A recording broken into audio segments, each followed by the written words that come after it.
Morgan Hill State Forest offers some excellent hiking and mountain biking trails.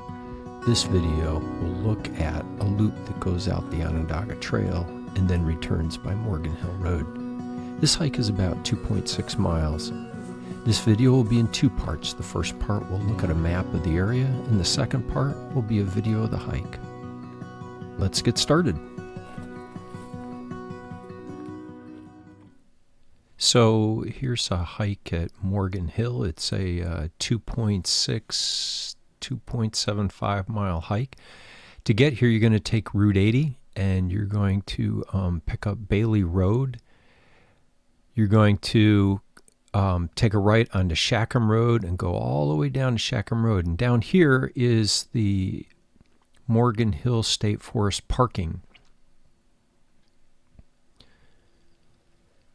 So once you park, you're going to walk down Shackham Road just a wee bit, and then you're going to pick up Morgan Hill Road. This is a seasonal road. It's gravel and dirt. You're going to hike down the road a little ways, and then you're going to come to where the Onondaga Trail crosses Morgan Hill Road. You're going to take a left there and follow the Onondaga Trail. You can also park in this area too if you want to get closer. So this is going to take you through a pine forest, and you're eventually going to get kind of into a little bit of a valley here. And there's a really lovely spot in this area where the trail crosses a creek. And then that creek, it flows pretty well all year round. In the spring and in the fall especially, it flows particularly hard. During the summer, it can be a little bit slow. From there, you're going to hike up a hill all the way up to the top up here, and then there's a downhill portion that you're going to follow, and you're going to come to this point right here to Parker Road. At this point, the Onondaga Trail continues on all the way to Highland Forest and beyond, but you're going to take Parker Road, hike uphill to where it meets Morgan Hill Road, and Morgan Hill Road continues on down this way and all the way through Morgan Hill State Forest. And then hike down Morgan Hill Road all the way back to where you're started and back to the parking place. So let's take a look at what that looks like on the trail. We're here at the Morgan Forest State parking area, and I'm about to do a little bit of hike. I'm shaking out some gear. I got my backpack totally loaded up. We're taking a trip in a couple weeks out into the mountains out west, and so I wanted to check weight and distribution and carrying capacity. But what we're going to be doing here today is about a 2.5-3 mile hike. It's pretty straightforward. Going to go down Morgan Hill Road, which is behind me. We're going to pick up the Onondaga/Finger Lakes Trail, head up through the woods. It's really pretty there. There's a big creek that flows down through a little valley in there that's really, it's a great place to hang out. And then we're going to pick up Parker Road up on the backside of Morgan Hill and then come back down Morgan Hill Road. So this is a nice little hike. So let's hit the trail.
I like this hike back here. It's a very peaceful little place. You can see it's kind of opened up, and then there's a creek that runs behind me early and late in the year that can be running pretty hard. Once snowshoed back here with a couple people, and there's a full moon. It's very pretty. If you cut straight back south, you'll pick up, it's not that far through the woods to Morgan Hill Road, and then you can just take that back down. But we're going to keep following the Onondaga Trail, which runs right behind me here, goes over the creek, and then up that hill, and then up that way. So yeah, nice little hike back here, have lunch, enjoy the quiet.